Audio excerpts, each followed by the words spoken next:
ယနေ့28ရက်နေ့မနက်12:50မိနစ်မှာအားပြင်းနဲ့ငလင်တစ်ခုလောက်ခတ်သွားတယ်လို့သိရပါတယ်။ငလင်ကြောင့်ရန်ကုန်မြို့မန္တလေးမြို့စကိုင်းမြို့နဲ့မြန်မာတိုင်းနိုင်ငံလုံးနီးပါးအဆောက်အဦတွေပြိုကျပျက်စီးခဲ့ရလို့လည်းသိရပါတယ်။တရုတ်နိုင်ငံထိုင်းနိုင်ငံ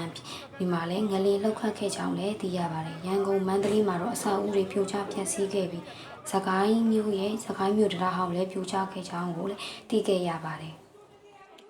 ယနေ့ငလင်ကြောင့်အဆောက်အဦများစွာထိခိုက်ပျက်စီးဆုံးရှုံးမှုများစွာဖြစ်ပေါ်ခဲ့ရပါတယ်။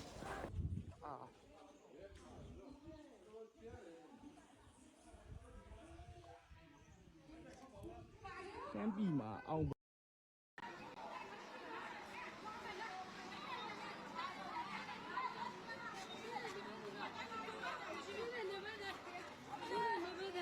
အကြီးပဲဟဲ့အိမ်နေပါပြောကုန်